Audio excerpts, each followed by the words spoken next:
Parece un ejemplo. Sí.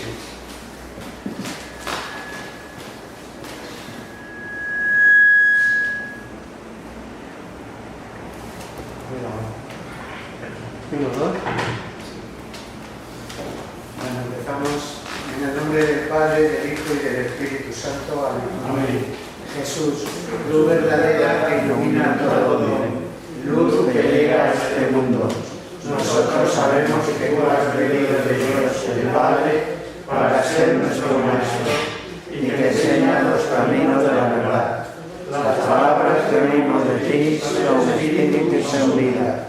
Pero ¿quién es digno de abrir el libro rompiendo el sello? Tú solo.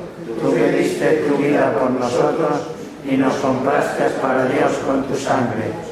Danos a conocer los misterios del reino de Dios y las inagotable riquezas de tu corazón. Descúbrenos los tesoros de la sabiduría y de la ciencia de Dios que en ti se ocultan. Haz que tu palabra penetre en nuestras almas, guíe con luz nuestros pasos, ilumine nuestra senda hasta que amanezca el día y se disipen las tinieblas. Tú que vives y reinas por los siglos de los siglos. Amén. Bueno.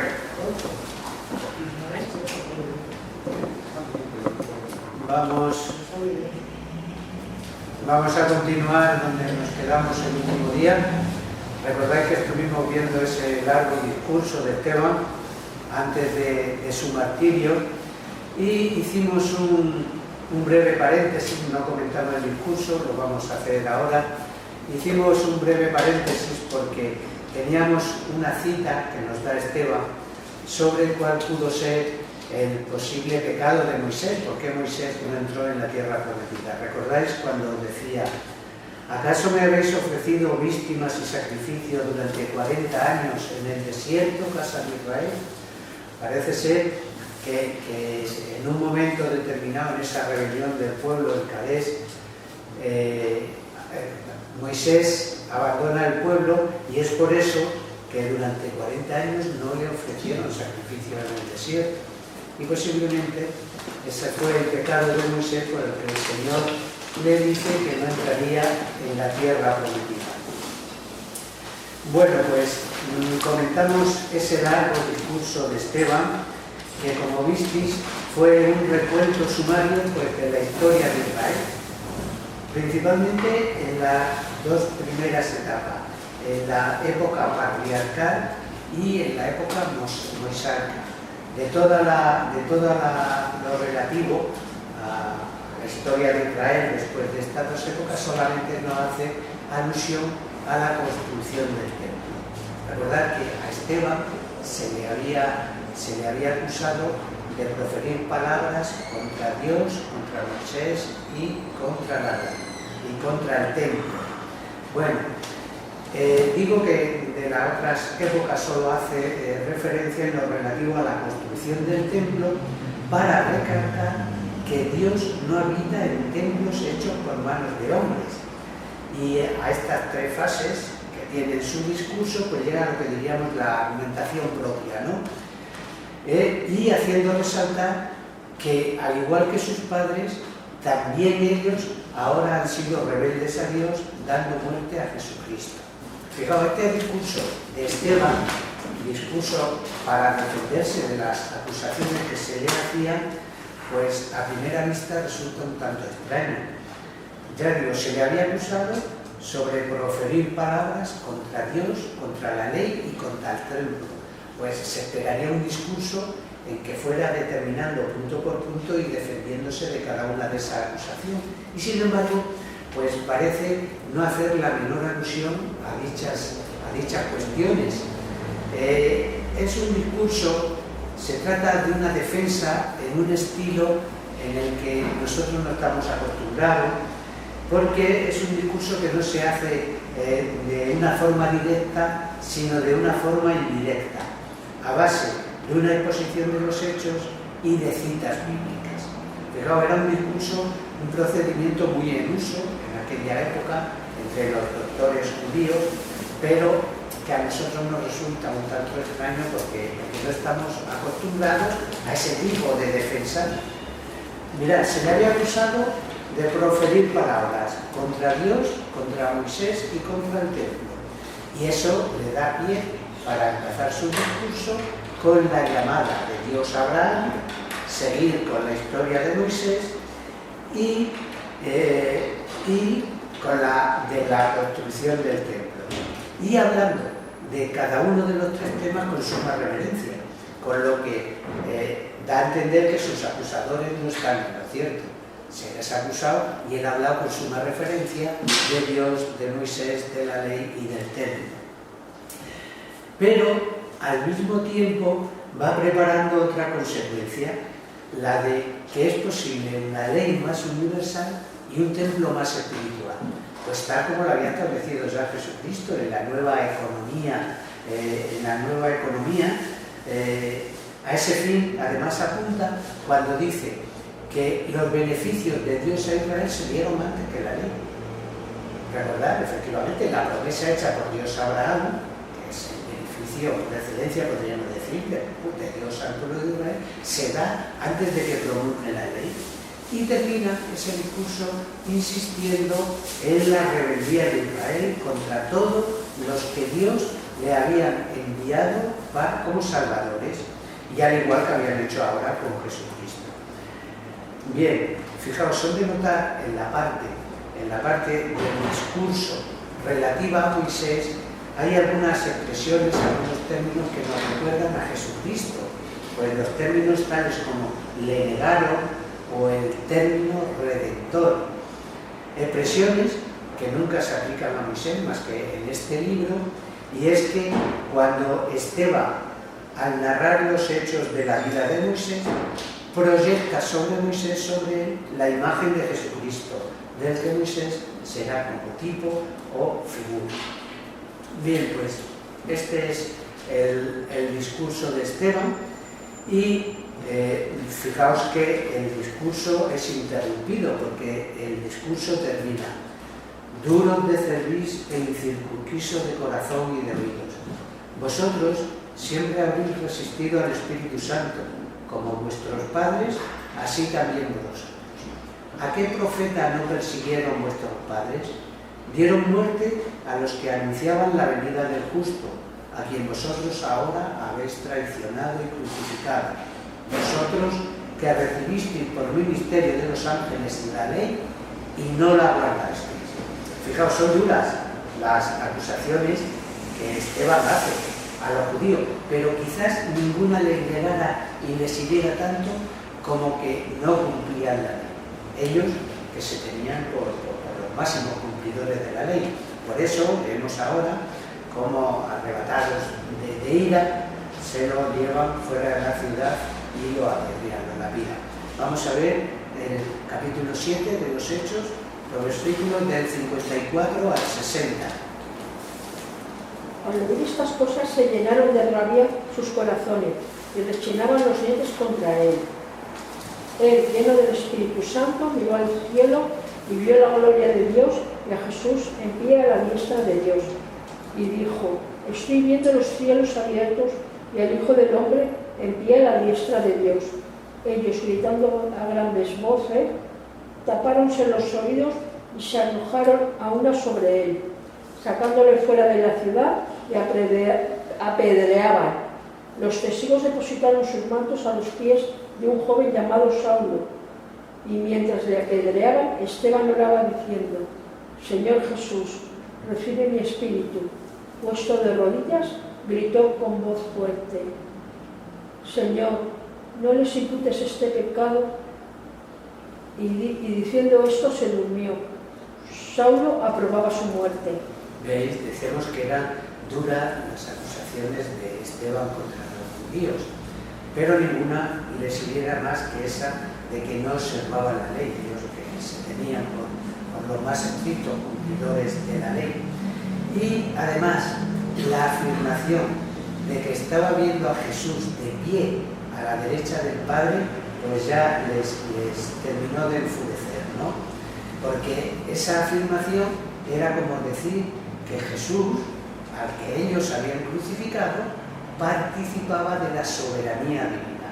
Y eso para ellos era una blasfemia que no podían aguantar. Entonces, enfurecidos, pues le sacan fuera de la ciudad y le apedrean. Fijaos, no consta si hubo sentencia por parte del Sanedrín para lapidarle, si hubo o no hubo sentencia.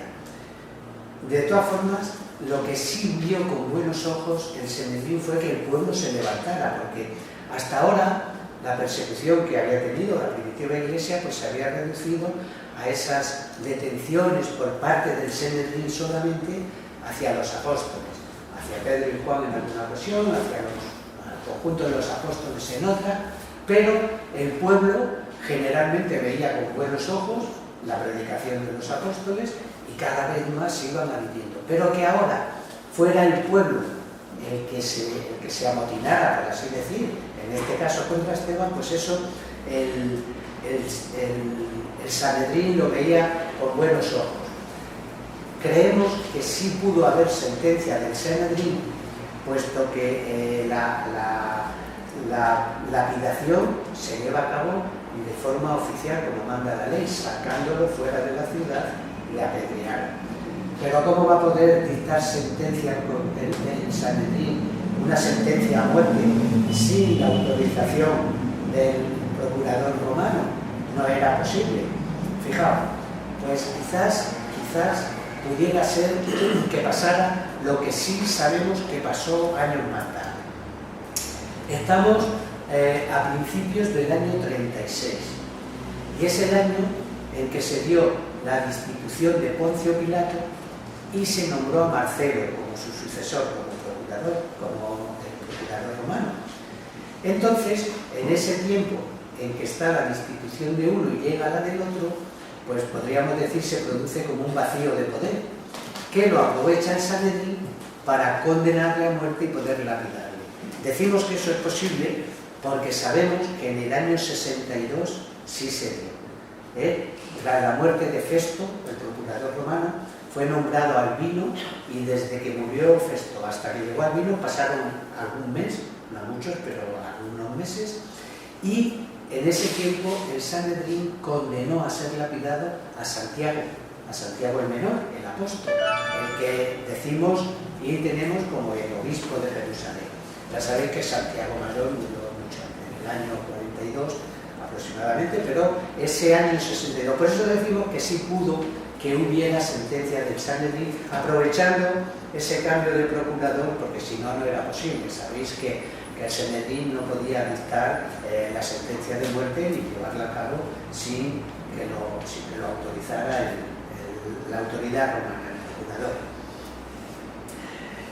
Hay algunos que han querido ver en Saulo, aquí sabéis que dice que Saulo, estaba presente en la lapidación de Esteban y depositaba en sus mantos pues los que le apedreaban, se le daba mi manto para apedrear y lo depositaron a los pies. Y entonces alguien ha querido ver aquí a Saulo como un representante del Sanedrín. Por ningún sitio y por ninguna parte encontramos indicios ni en los textos bíblicos ni en la tradición de que Saulo formase parte alguno del Sanedrín. Si los testigos depositan sus mantos a los pies de Saulo, puede ser simplemente porque destacaba ya entre los coetáneos como encarnizado enemigo de los cristianos. Vamos a ver luego cómo ahora, cuando empieza la persecución contra la Iglesia y después, una vez Pablo convertido, cómo él mismo se reconoce que ha sido un gran perseguidor de la Iglesia. Bien, fijaos, la muerte de Esteban, pues encomendando su alma al Señor y rogando por sus perseguidores, pues ofrece una gran similitud con la muerte de Cristo en su primera y séptima palabra: Padre, perdónalos, que no saben lo que hacen, y en tus manos encomiendo mi espíritu. ¿Veis? Una extraordinaria grandeza de ánimo, la de este primer mártir del cristianismo, que como su maestro, pues muere rogando por los que estaban quitándole la vida. Y fijaos, su oración iba a ser eficaz. Dice, fijaos que hermosamente dice San Agustín: si Esteban no hubiese orado por los que nos persiguen, seguramente la Iglesia no había contrato entre sus miembros con San Pablo, porque San Pablo es fruto de la oración de Esteban, que está rogando por los que le están quitando la vida. Tertuliano dirá más tarde que la sangre de los mártires es semillas de nuevos cristianos. Pues ese fue el fruto quizás de la oración de Esteban. Tras esta muerte de Esteban se va a producir la primera gran persecución contra la Iglesia. Hasta ahora ya digo que pues, las detenciones habían venido por parte del Sanedrín y contra los apóstoles. Ahora, ¿recordáis esos judíos helenistas, que son los que han matado a Esteban? Van a perseguir a este grupo de los de Esteban, que entre los que están los 7 diáconos, que forman parte de los helenistas cristianos, que eran judíos convertidos al cristianismo. Bien, vamos a ver ese capítulo 8 ya, el versículo del 1 al 3. Saulo estaba allí y aprobaba este asesinato. Aquel día se desencadenó una gran persecución contra la iglesia de Jerusalén, y todos, excepto los apóstoles, se dispersaron por las regiones de Judea y Samaria. A Esteban lo enterraron unos hombres piadosos e hicieron gran duelo por él. Saulo, por su parte, se ensañaba contra la iglesia, entraba en las casas, apresaba a hombres y mujeres y los metía en la cárcel. Bien, hasta ahí, ¿veis? Pues la muerte de Esteban, como digo, fue el comienzo de una persecución general contra la Iglesia de Jerusalén. Y esta persecución partió de los miembros de aquella misma sinagoga, de los libertos, es decir, de los judíos helenistas, del que Saulo era pues su principal instrumento. Digo que él mismo aceptará más tarde pues esa responsabilidad, ¿no?, de cómo fue un gran perseguidor de la Iglesia. Leerlo, Gálatas 1, 13, 14.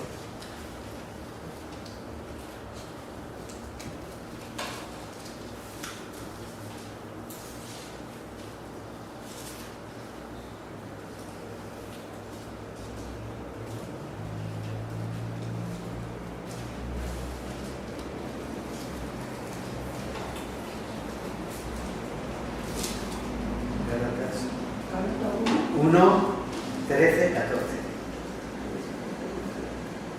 La gracia del Señor Jesucristo y la caridad de Dios, la comunicación del Espíritu No. Santo. Esa no es. Creo que no. Gálatas 1, capítulo 1, Ay, claro, estoy leyendo de la anterior. 13, 14. Sí, estoy equivocada. Sí. En efecto, habéis oído mi conducta de otro tiempo en el judaísmo, como con exceso perseguía a la iglesia de Dios y la devastaba, aventajando en el celo por el judaísmo a muchos de los coetáneos de mi nación, y mostrándome extremadamente celador de las tradiciones paternas. ¿Veis cómo fue un gran perseguidor? Él mismo reconoce que aventajaba mucho a sus paisanos persiguiendo a la Iglesia. Y esta persecución, desde luego, gozaba con el beneplácito del Sanedrín. Recordad cuando Pablo va camino de Damasco a las sinagogas, porque todavía los cristianos estaban en las sinagogas, no se había dado esa separación entre el judaísmo y el cristianismo. Iba a la sinagoga de Damasco con cartas, con autorización de parte del Sanedrín. Como veis, esta persecución gozaba de la plena aprobación del Sanedrín. Pero fijaos, la persecución al dispersar a estos fieles fuera de Jerusalén consigue los efectos contrarios a lo que perseguían, a lo que pretendían los perseguidores. Pues ¿qué consiguen?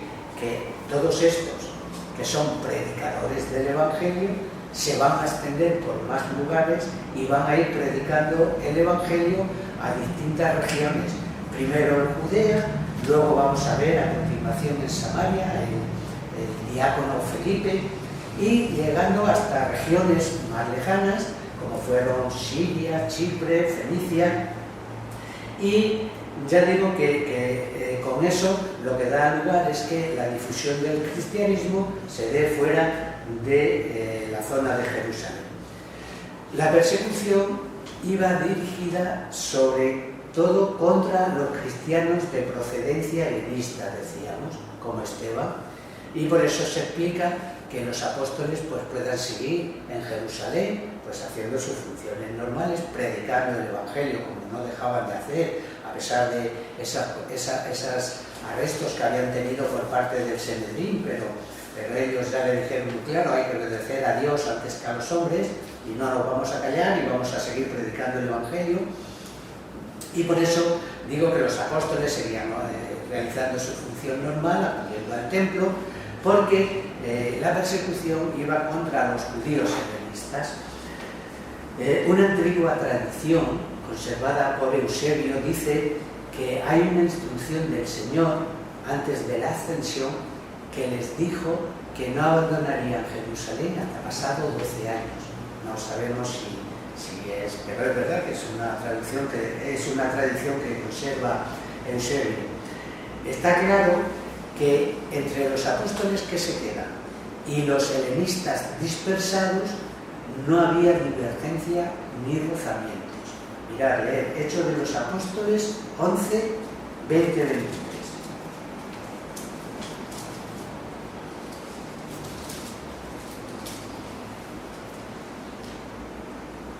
Había, sin embargo, entre ellos algunos chipriotas y cirenenses, los cuales al llegar a Antioquía predicaban también a los no judíos, anunciándoles la buena noticia de Jesús, el Señor.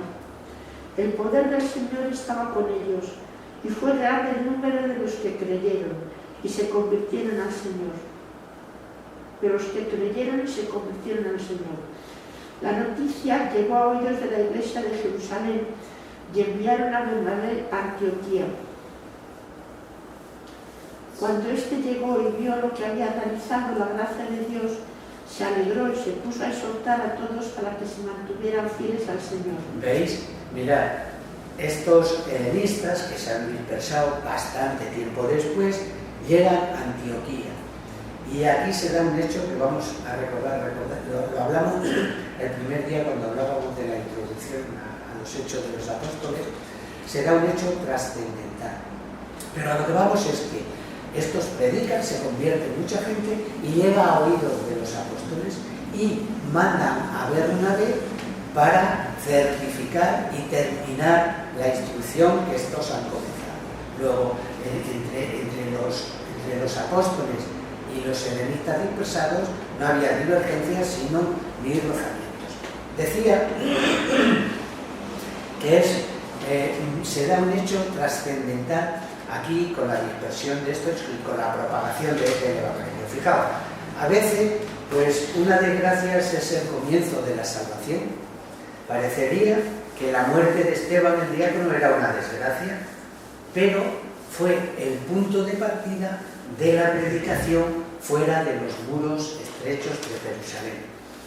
Y ocurre un hecho que es definitivo, y es que, como has leído, a algunos griegos se les predica por primera vez el Evangelio. Y esto pues es un salto cualitativo dentro de la primitiva iglesia y dentro del cristianismo. Ahora, por la acción del Espíritu Santo, que les hace misioneros a todos estos que se dispersan por la persecución, pues aunque perseguidos son misioneros, se rompe el círculo estrecho de una etnia y el círculo estrecho del judaísmo. Y por primera vez los griegos escuchan la buena noticia de la salvación, el Evangelio. Pues fijaos, esto que parece un hecho insignificante fue un hecho trascendental, porque es la universalización del cristianismo y la universalización del hecho cristiano. Porque es el encuentro de la sabiduría del Antiguo y del Nuevo Testamento con lo que daba de sí la sabiduría griega, en este caso la filosofía griega. Fijaos, los griegos podían escuchar y también podían adherirse a la nueva religión, porque también había entre ellos unas corrientes filosóficas que hablaban de una causa primera o de un orden, como era el caso de Aristóteles, el de Platón, el de los estoicos. Y cuando se les anuncia la palabra de Dios, de que Dios es creador y todo lo ha creado en su sabiduría, su corazón empieza a pensar. Y, ya digo, están en condiciones de poder creer, porque dentro de sus corrientes filosóficas se habla también de un orden primero y de una causa primera. Y es, además, el modo en que la Iglesia encontró el lenguaje en un idioma que de sí tiene todo un denso caudal de pensamiento, como es el griego, y de filosofía. Y a través de esas palabras fue como la Iglesia ha ido poquito a poquito dando contenido a los dogmas cristianos. ¿Veis? Parece un hecho insignificante. Llegaron allí unos cuantos, predicaron en la sinagoga, no les harían mucho caso, porque esa era la pauta siempre de recordar. Ya veréis cuando a partir de los próximos capítulos en que empezaremos a ver a Pablo como personaje central de los Hechos de los Apóstoles, como en su predicación él siempre empieza predicando en las sinagogas. Normalmente no le hacen mucho caso y termina predicando a los gentiles. Bueno, pues aquí pasa lo mismo. Llegan, predican en la sinagoga, no le harían mucho caso, y por primera vez pues se predica a unos griegos el Evangelio. Bueno, pues esto que parece un hecho insignificante, pues resultó ser un hecho trascendental.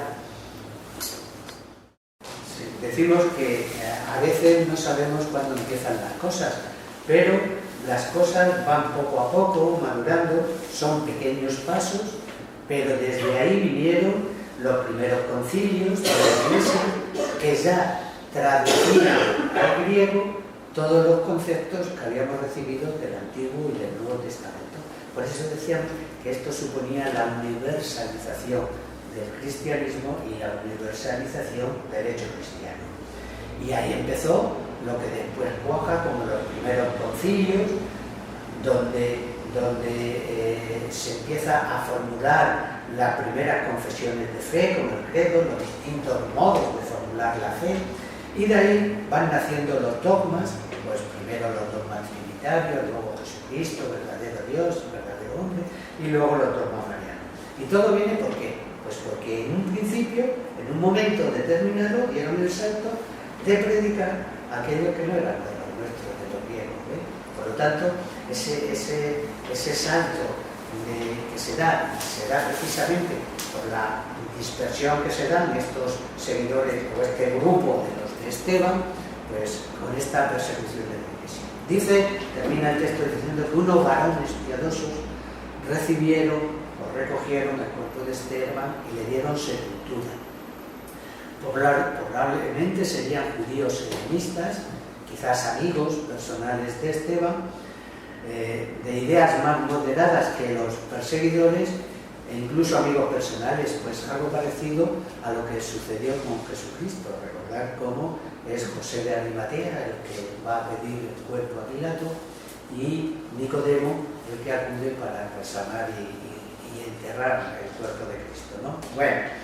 Bueno, pues empieza con este capítulo 8 donde estamos, la expansión de la Iglesia fuera de Jerusalén por esta persecución debido a esto. Y es Felipe, uno de los 7 diáconos, el que se desplaza hasta Samaria y predica a los samaritanos. Vamos a ver la predicación del diácono Felipe en Samaria, en el capítulo 8, versículos del 4 al 8. Los que se habían dispersado iban por todas partes predicando la palabra. Felipe bajó a la ciudad de Samaria y predicaba a Cristo. La muchedumbre aún prestaba atención a las cosas que Felipe decía al oírlas y ver los milagros que obraba, pues muchos espíritus impuros salían gritando a grandes voces y muchos paralíticos y cojos eran curados, lo cual fue causa de gran alegría en aquella ciudad. ¿Veis? Con toda normalidad nos explica Lucas, pues nos cuenta un hecho trascendental en la historia de la Iglesia primitiva, pues el comenzar a desprenderse del judaísmo para extender su acción por todo el mundo. Ahora primero por Samaria, pero luego cada vez se irá extendiendo a regiones más lejanas.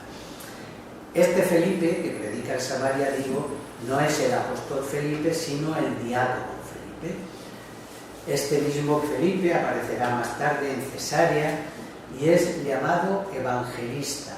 Para que veáis, cuando hablamos de la institución de los 7 diáconos, cómo fue una institución con un rito ya especial, cómo estos 7 diáconos no eran como los que llamábamos diáconos encargados de repartir los bienes a los necesitados, del reparto de bienes que se hacía diariamente, sino que Felipe, que es de los 7 instituidos diáconos, ya se le conoce como evangelista, es decir, eran como los auxiliares de los apóstoles, y pues con la autoridad de predicar el evangelio y también de bautizar. Ya veréis cómo vamos a ver un hecho también ya que se empieza a vislumbrar y que es importante, la separación que se va a dar entre el bautismo y la imposición de manos.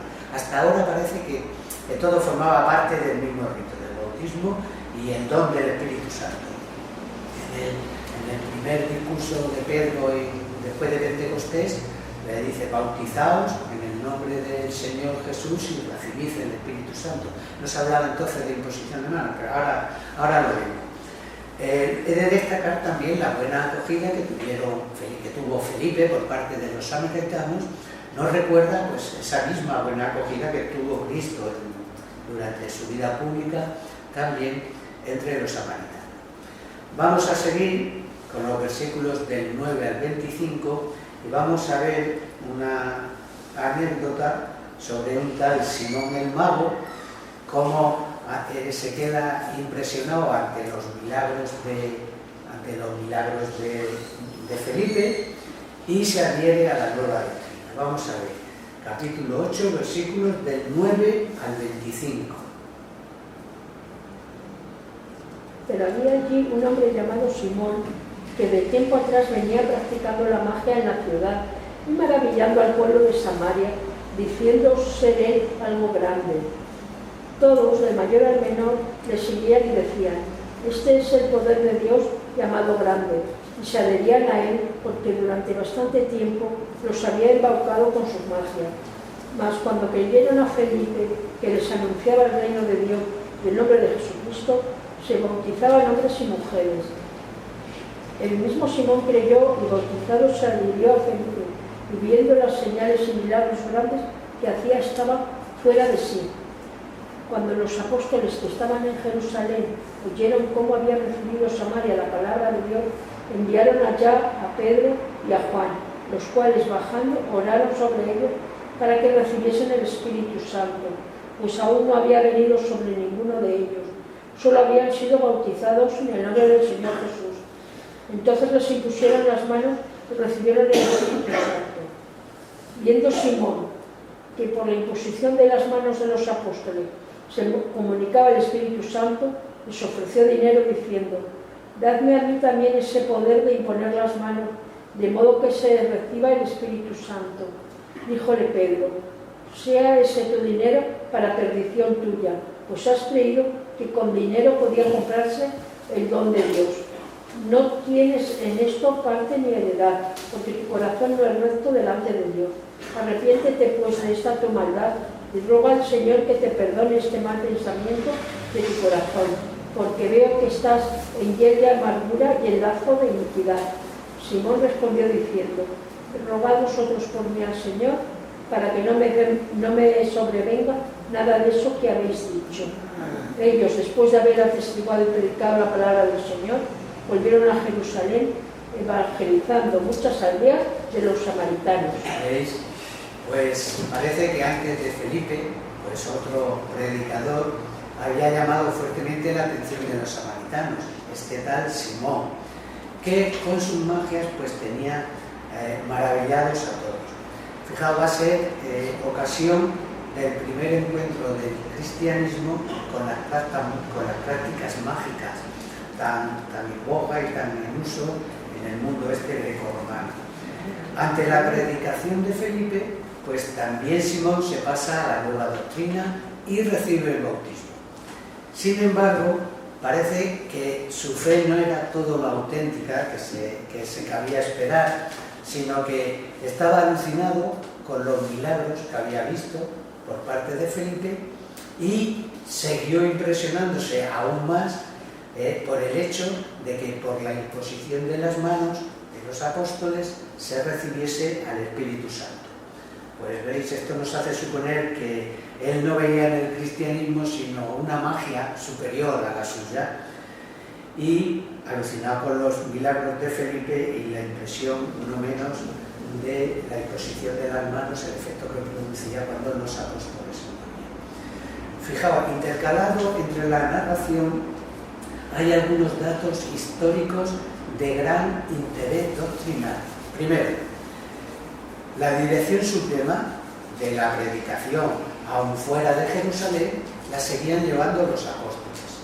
¿Veis cómo los apóstoles, los 12, deciden mandar a Pedro y a Juan pues para completar la obra del diácono Felipe en su predicación en Samaria?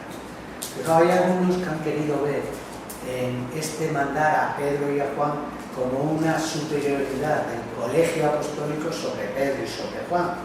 Pero no hay ningún indicio, simplemente que los 12, de acuerdo con Pedro a la cabeza, deciden que sean Pedro y Juan el que vaya a completar la obra de fe. Y en segundo lugar, lo que apuntaba antes, la clara separación que aparece entre el bautismo administrado por Felipe y la imposición de manos para conferir el Espíritu Santo que realizan los apóstoles.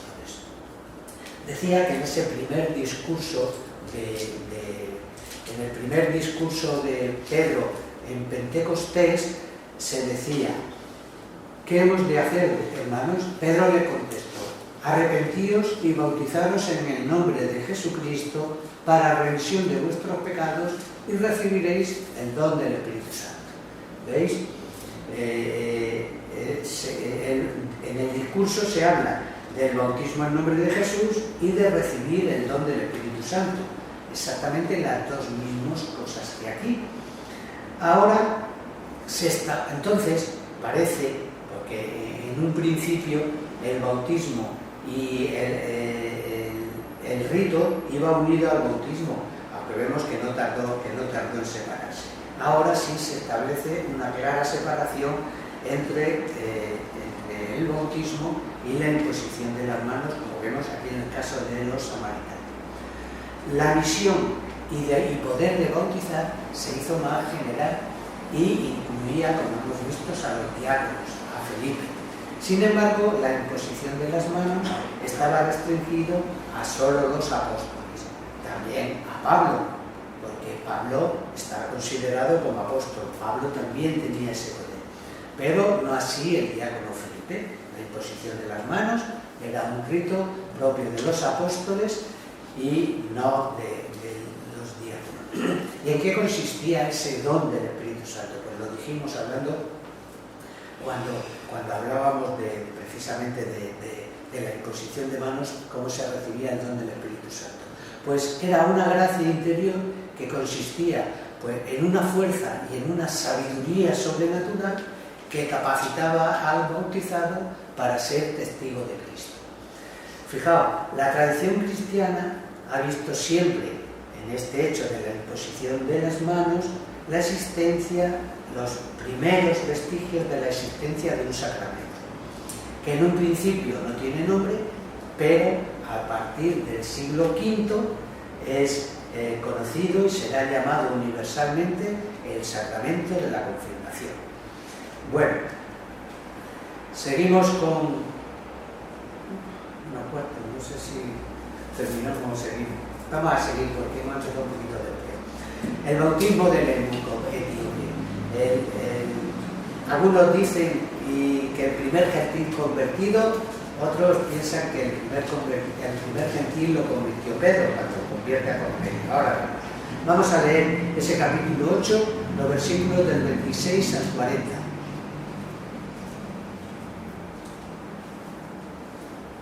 El ángel del Señor habló a Felipe diciendo: levántate y vete al mediodía, por el camino que por el desierto baja de Jerusalén a Gaza.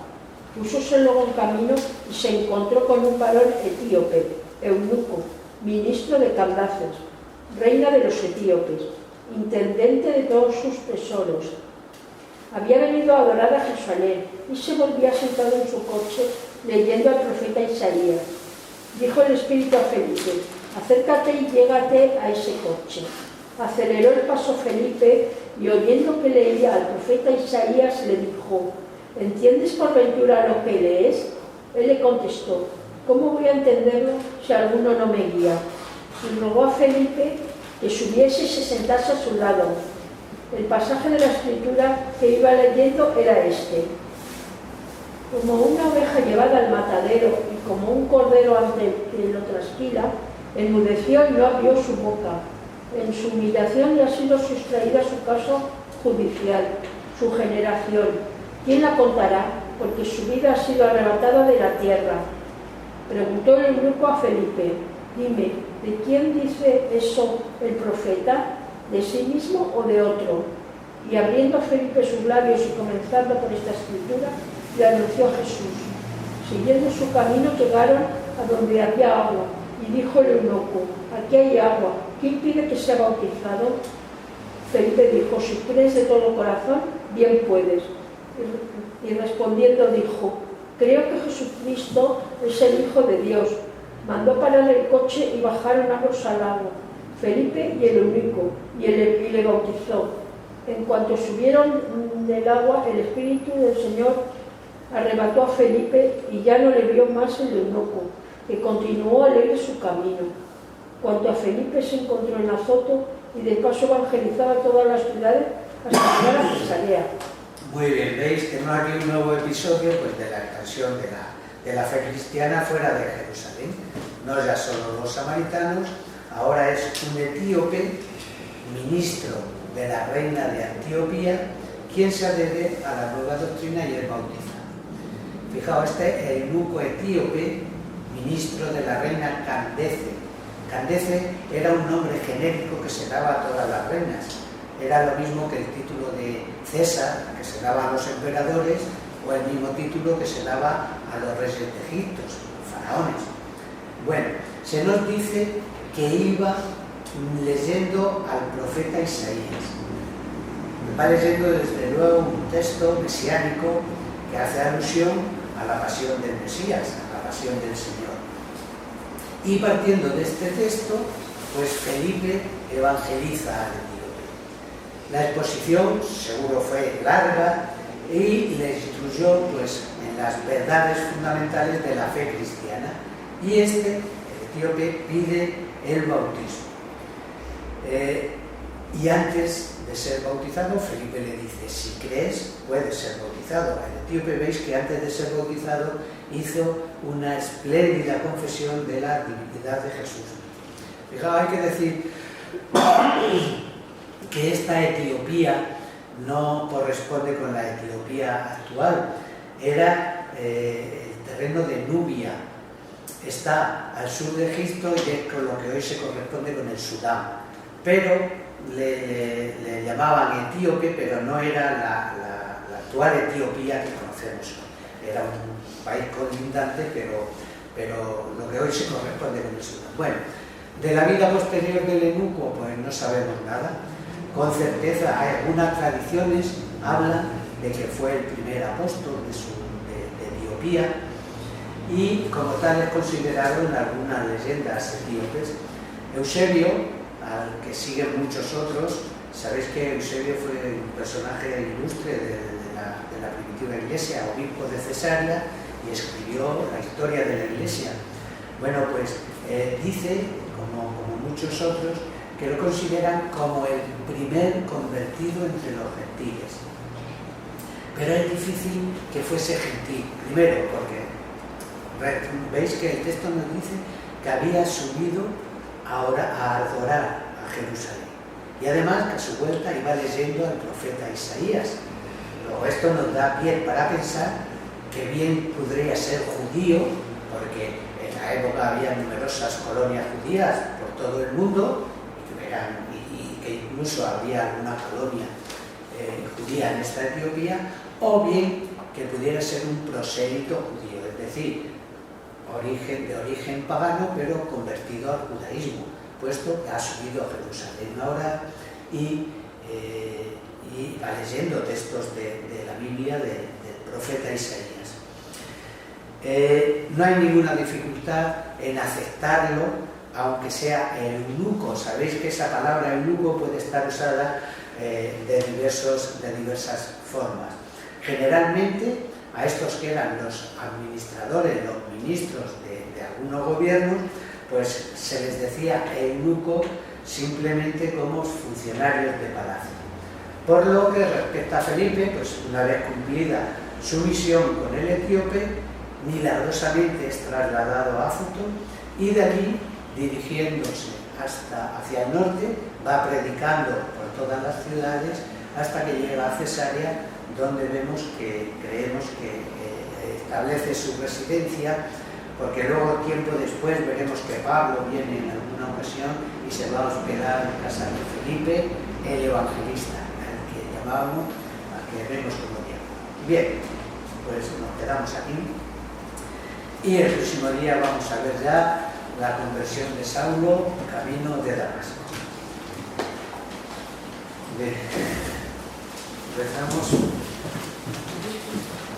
Virgen, bella como la luna, delicia del cielo, en cuyo rostro se miran los santos y se contemplan los ángeles. Haz que nosotros, tus hijos, nos parezcamos a ti y que nuestras almas reciban tu regalo de esta belleza tuya, que no decae con los años, sino que brilla en la eternidad. María, sol del cielo, despierta tu la vida donde haya muerte, e ilumina los espíritus en que haya tinieblas, reflejándote en el rostro de tus hijos, concédenos un destello de tu luz y tu fervor. María, poderosa como un ejército, concede a nuestra fe la victoria. Somos tan débiles y nuestros enemigos se ensoberbecen con tantos estragos, mas con tu bandera nos sentimos seguros de vencer. Él conoce el poder de tu pie y cree en la majestad iluminada. Sálvanos, María, bella como la luna, única como el sol, temible como un ejército ordenado, levantado en pie de guerra, no por el odio, sino por